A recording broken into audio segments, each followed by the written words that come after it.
I welcome everyone to Mystics Outlook. We talked to you guys what seems like half a day ago for Mystics pregame, but we got Raymond Lyons here, Cardell W. Jr., and Wilson Tarpley Jr. The Washington Mystics survived a 4 overtime game with the Portland Fire. And it came out on top 124 to 123. Portland had several good looks late. Washington did a good job of just making it tough. There were some huge performances in this one. Ray, that I'm gonna pass it to you, Cardell. I know. Do you know when to take it? Yeah. So again, Washington outlives a really rough afternoon. 124, 123. Sonia Citron, hell of a game. Carla Lette, monstrous game by Carla Lette. If you didn't know who she was, everybody in DC found out today.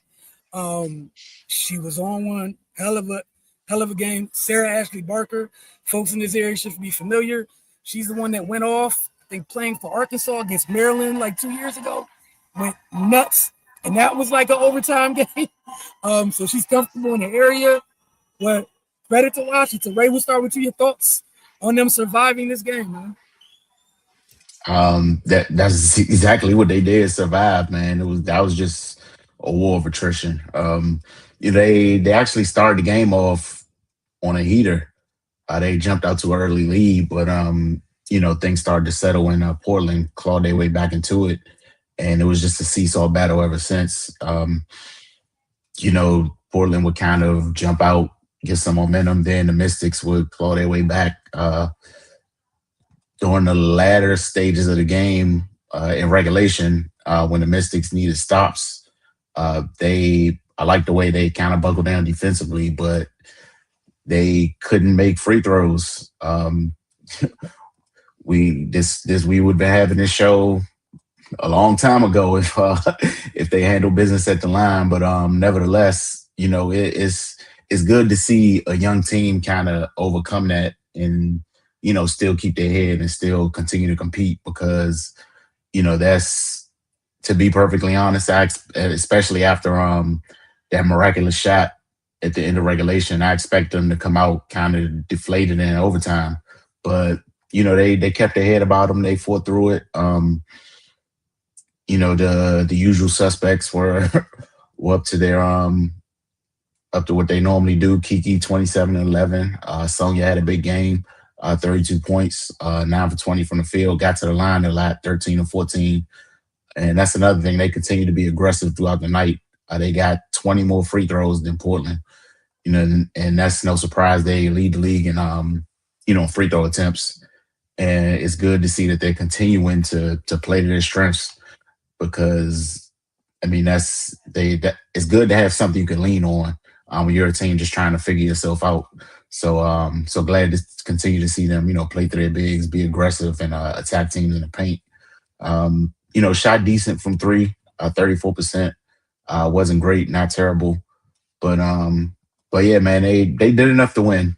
That's all you ask for in this situation like this. I know they're gonna sleep good tonight, but yeah, man, they could have won in the regulation, but we're not gonna harp on that. I was just glad to see them keep their heads and fight to get the W. Sure, Cardell. Yeah, man. Hard fought victory, man. Mental toughness. Especially when Georgia went out with the knee injury. Obviously, you can't play with that, with what she's been dealing with over the last year, coming back from that. Any source of pain in any knee, hey, sit down. You just can't afford another setback because that could be, career threatening. Let's just call it what it is, man. But they fought, man. And one thing that they did, they had 19 turnovers, but it was 4 overtimes. You see what I'm saying? Like that, I'm not taking that as a bad night at the office with the turnovers. But they forced 24 turnovers from the Fire overall. And those, by them not giving them extra possessions, helped them win the game. Yes, they hurt themselves by not making their free throws. They missed 11, I believe. If I'm not, yeah, they went 30 or 41. And Portland went 19 or 21. But at the top of the show, in our pregame, I say they're elite from the free throw line, and they shoot a lot of threes and they can hit them. That's how they beat you. And it's an unorthodox system. It's an analytics-based system, so it's different than when you're dealing with the Lynx and they more traditional, and then you come and play there, it could throw you off. And that's what you kind of saw. Like I said, they started off on fire, and then Portland started climbing back into it because of their ball movement. And tell me if I'm lying, their whole offense, man, is pick and roll. They getting downhill, you collapse, we kicking it out to other shooters. If they ain't got the three, they driving it into the paint, and they gonna keep making you rotate till they find an open shooter, and they got shooters galore from all positions, and they let it fly. And they're gonna hit their fair share. And that's how they beat you. And then that's when you saw the Mystics scrambling, and when you're scrambling like that, especially with a young team, it's tough to stay together defensively. It's tough to stay on one page, and then you start pressing. That's when you saw, like Cody, when she closed out, a girl in the corner, basically trucked him. It's like, and she couldn't even say that. She just walked back, man. You just saw the coach kind of coaching her, like, if you're going to fly out, go to that outside shoulder so you can avoid, like, little stuff like that she got to learn. And then that's when it was on. It was just like, it's going to be a hard-fought battle. Both teams played to their strengths to the extreme to try to win this game. And with their system, like that.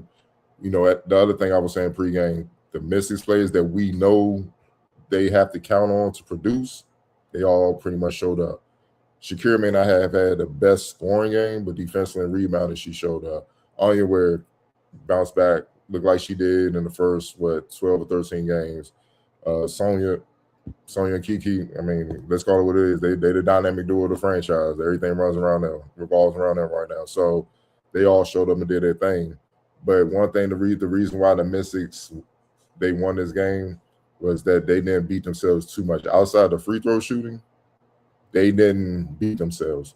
And we've seen that too often throughout the season where they would beat themselves. And this, again, is a sign that a young team is starting to figure it out. Because early in the season, they most definitely would have lost this game. You know what I mean? So, you got it's kudos to them, man. Sonya, shout out to her playing banged up, gutting it out, doing whatever it takes to win. It's just a hard-fought victory. You need these, man. These are character-building games. These are character-building games, and because Portland was not going away, you had to beat them. And that's crazy that an expansion team is this tough to put away already.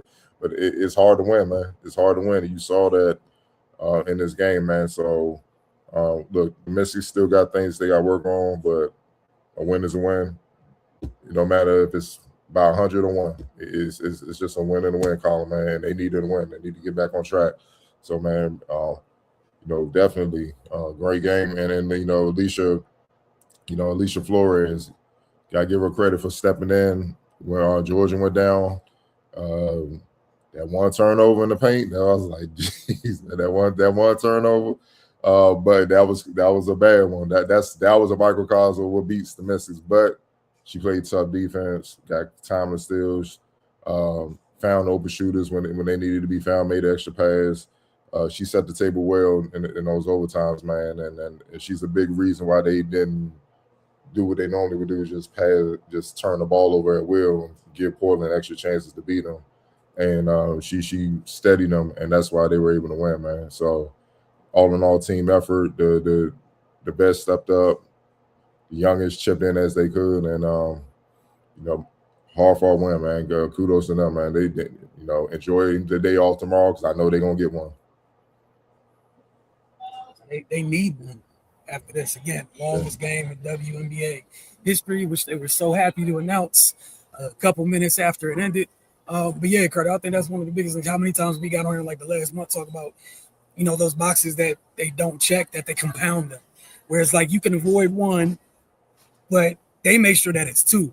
And you can't overcome 2 boxes. Or some nights it's 3. You can't overcome. Like you can get away with this, but not this because of that. Tonight, like you said, essentially, was it 8 quarters? 19 turnovers in 8 quarters? Mm-hmm. Yeah, you can't really, as 8 quarters of basketball.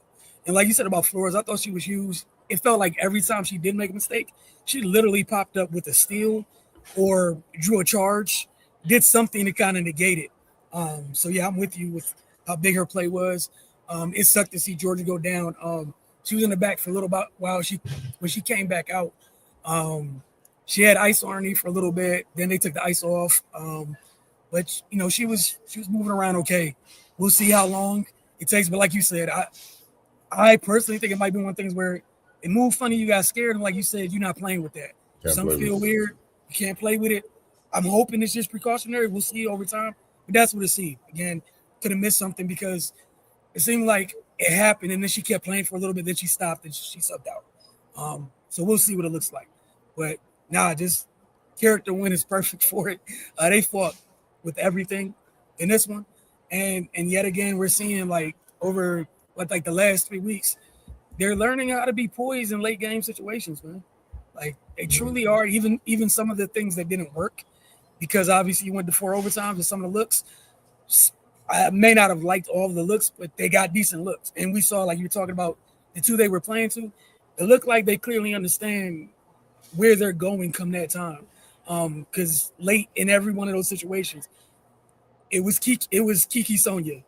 You know, it was Kiki setting that screen for Sonya, whether it was on ball, off ball, however it was. But hell of a win. And at least it was 4 overtimes and they left with a dub, like you said. Player of the game for you guys? 5 turnovers in the overtimes by the Mystics. That's good. That's just great. That's just great play as far as taking care of the ball. A player of the game. You got to give it to C-Tron, man. 32, 6 and 4. Those 8 turnovers are monster, man. But that tells you she was a plus 16. You know, even defensively, man. She didn't shoot well for 3. But 13 or 14, she delivered in the clutch late in the game, man. You know, hobbling and all that, and they needed it. You know, back-to-back baskets coming off of pin down curls. You know, it's hard to. I mean, it's you know, I'm gonna give it Sonya and Kiki. It was a dynamic. You know, Sonya closed, Kiki carried them to keep them close until she fouled out. But Sonya delivered when she fouled out and got it done, man. So it was a total team effort. But those two, they led the way because Portland was not going away, man. This was like Hagler Hearns, man. They were just slugging in the center of the ring. Right. Yeah, I think you kind of got to give it to both of them, you know, because like Ardell said, man, there was points where during the game, Kiki was holding it down, and Sonya, you know, drove it home. But yeah, I think with both of them contributed, they you know, they carry equal weight for the win. All right, here's the fun one, X Factor. Oh, anyway, that's easy. 30 ball, 5 assists, 5 rebounds. 6 and 9 from deep, man. She 9 of 16. She bounced back in a major way, especially coming off that the way they lost on you know, Minnesota. I mean, against Connecticut, man. The way they lost, man. That just they were so flat. That's what I mean. Like this win was good coming off that, and then she in that game winner. They're growing up. Let's call it what it is. They're growing up, and it feel like Sonya and Kiki are vets. Yep. But they're only in their second year, dog. Like it's wild. It feel like they're vets. Like they like 7-year vets, but they're not. And that's a testament to how they carry themselves and how they produce them, man. So yeah, man, they're the franchise. It is what it is. Go ahead, Ray. I want to make sure you talk first. Oh yeah, no, Michaela definitely for X Factor. That's the way she started off the game. Just kind of let everybody know what it was going to be. But now it's funny, Cardell. You said seemed like Kiki and Sonya are vets. Like the team responds to them like they're vets. Like they look for them the leadership, and games like this, they the ones that are, leading the way. So that's crazy for 2nd-year players to, shoulder that load. But I mean, it's a super young team, and they're the 2 best players. So I guess it just kind of worked out that way.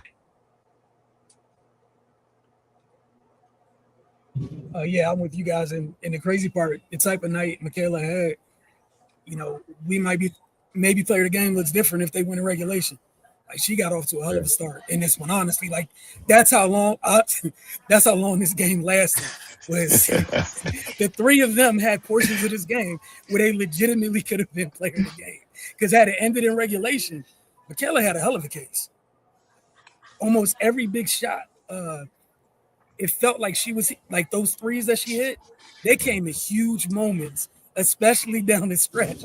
And then we ended up with 4 new quarters, and things ended up being what they ended up being.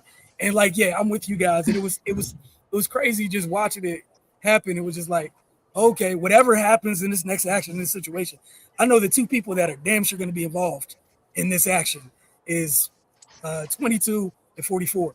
Like you said, that's nuts, and credit to them. And they got it done. So let's get to these comments. Like Area 11T off the top rope here. Thank God it's over. The potential injury was starting to scare me. Hope Georgia's okay, for sure. Especially when it seemed like she was just starting to kind of come into her own a little bit. So it would suck if she's out for a long period of time.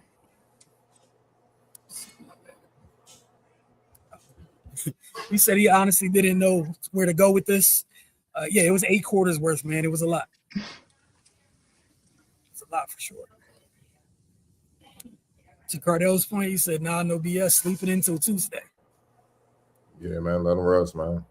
Let them rest. They earned it. We need to find us a point of attack defender that can stay in front of somebody. Leite was killing us. Yo, okay, so y'all gotta understand. Latte, I don't want to butcher her name. Latte, Carla. I'm gonna call her Carla. Listen, she's cold. She's cold. She is cold, man. You gotta understand. She got picked up 9th in the expansion draft by Portland. She was drafted in 2024. She was young. She's only 22, so 2024, 19, 20 years old. So she just stayed overseas. She's from France. She's from the Tony Parker Academy. That little bubble where, the Victors and the Bilals and all them French kids that's coming into the league doing work and stuff, saw it on that little pipeline. She's from that on the women's side. So she's been taught well. She's cold, man. Can do it all. I understand point of attack defender. Yeah, they young too. They got figured out. But I guarantee you, outside of Sonya and the veteran guards, the couple that they have, they ain't got nothing like Leite yet. You don't see that in college. Unless you like Olivia Miles, you running into them and all that. So they got, and this is their first time playing against, because she's been overseas. So you don't know until you know. You see what I'm saying? And what she did today, she almost single-handedly took the game. She's only 22. Like, she's the age of a traditional rookie. See what I'm saying? So it just shows you how you got to scout, man. You got to get out there, go across the globe and stuff, because she was in an expansion draft and 8 picks before her. 8 players got picked up before her, and she's killing. Like, she's leading the team and everything. And look, to be around 500 as an expansion team, they 8-12 now, but to be kind of hoovering around that as an expansion team, it says something, man. It says something. And they playing a unique style. They don't even have a lot of, you can tell they don't have the most talent, but they playing a unique style that maximizes the talent that they have. And they just let her create and do what she got to do, dog. And it wasn't just the cold 3 to force overtime.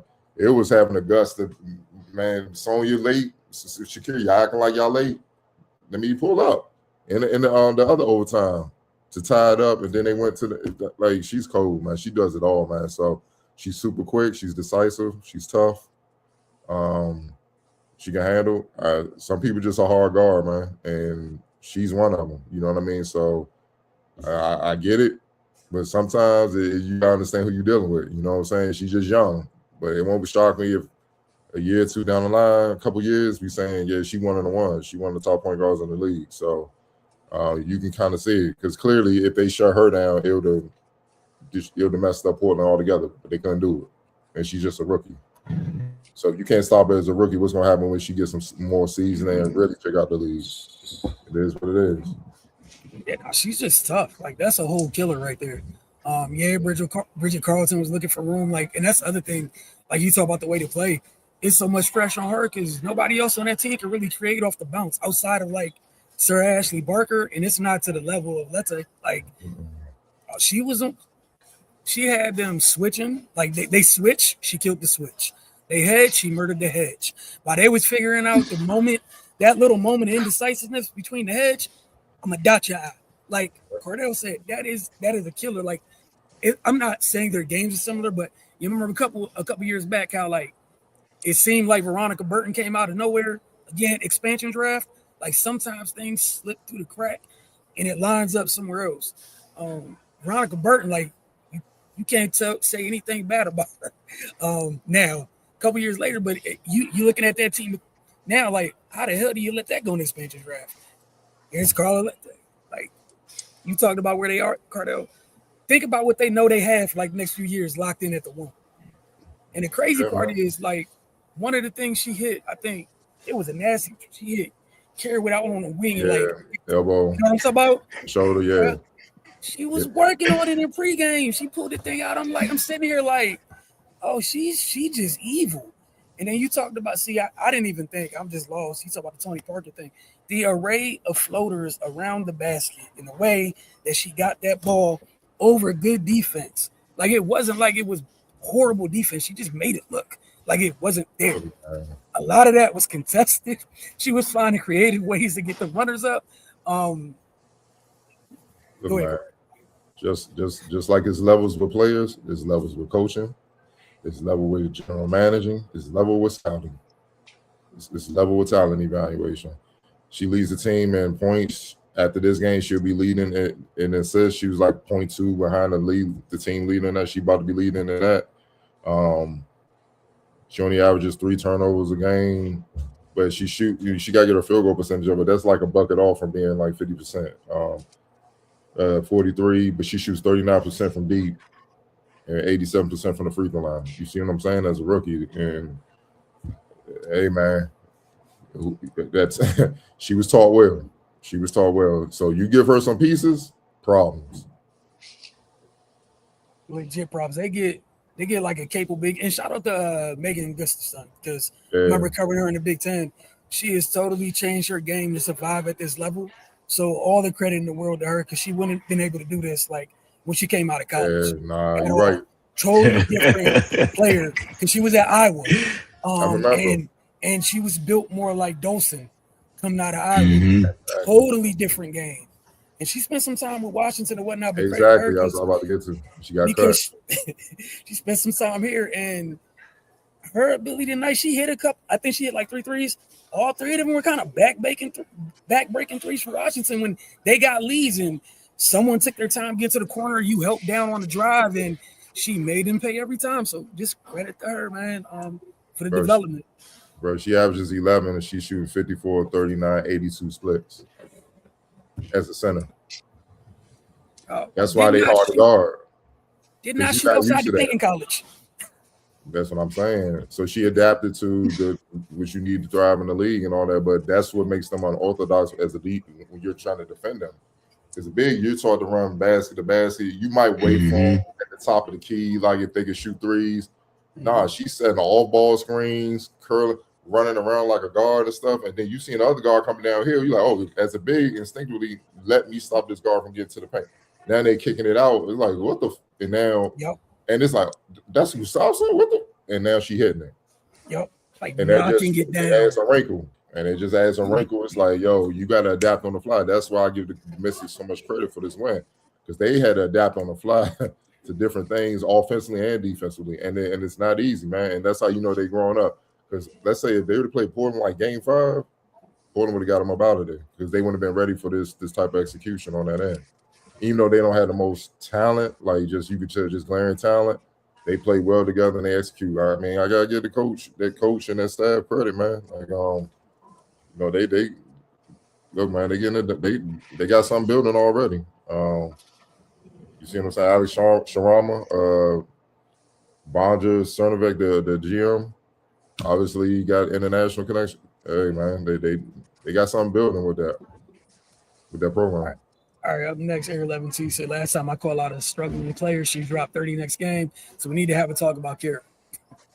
She still had a good game, though. She did. She was just a little off offensively, man. Like I said, she's kind of one of the players, what we were saying as far as the team, like she epitomized what we were saying about the team, like they stay with it.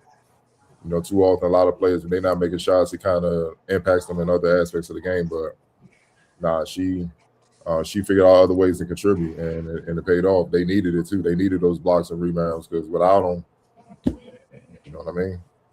It's a different ball game. And just the mental toughness to stick with it when you're out there on that island in that switch and it wasn't working at times. You know, let's say still making things happen. She's like you said, they stuck with it. And the 6 assists. And let's give her credit for this. We've seen Shakira sometimes the season force stuff even when she ain't have it, and it ended up in a loss. She felt she ain't have it 3 or 9.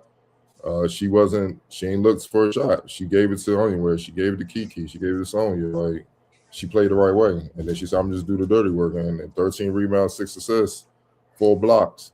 Ain't nothing to sneeze at, man. That's high level production. Definitely was. All right, last comment we have. It's still scary how good our top 2 are, and their games aren't even fully developed nor being maximized yet. Yeah, you got a few years before they hit their prime. That's what you hope to get when you draft high in the draft. 2 cornerstones that you can look to for the next 10 to 15 years to carry your franchise. They're developing. They're getting better. Slowly in different aspects and whatnot. For Sonya, she pretty much can do everything. Maybe getting a little better defensively at the point of attack where she can guard like point guards more consistently. And then Kiki, when she get her handles right, because you can tell she's not fully. She get her handles right with everything else she does. It's over. It's gonna be bad. She already she relentless when it comes to attacking and banging in the paint, doing whatever she gotta do in that. And she can handle the rock, and then that would just add a totally different dimension to it. Like she could get the ball, bring that thing up, and make sound decisions and break them down. Man, problem. So that's just the next step for her. She already started hitting the threes. Yeah, I was about to add, my bad. Her hitting the 3, shooting it with confidence. We're seeing that happened little by little. I forgot what quarter was it, but she caught it on like what would have been like the right block. She turned, faced up, and hit a step back. It was a midi, just a step back midi. Like to your point, Cardell, all the pressure that she brings to the table in terms of her athleticism, attacking, getting downhill, like she got a wide open midi because they're bracing they're ready to brace for the contact of coming downhill. And she quietly just like, nah, I'm gonna take the midi. Like I can't wait to see what both of their games look like as they continue to develop. And you say that about a lot of folks on the roster, but yeah, just hell of a win tonight. You guys had anything else you guys wanted to add? No, and just with them two, like it's crazy that teams had to already adjust from their rookie year because of the damage they did, the way they're defending them this season, and they're already starting to figure that out. So if they keep developing, it's going to get to a point where the scouting report is going to say good luck because, like, you already done changed the way you got to guard them in year 2. And, as the season's going on, especially with Sonya, she's starting to have Sonya-like games. So, like, what you going to do then? Like, what's the next step and what's the next adjustment you got to make? So that's just cool to see, man, how they continue to develop and get better. All right, we appreciate you guys. We'll check in with y'all. I believe their next game is on Thursday, or at least the next home game is on Thursday. So we'll check in with you guys then for pregame and outlook. But hey, look, 8 quarters left with a W. That's the only thing that matters. Y'all have a great Sunday.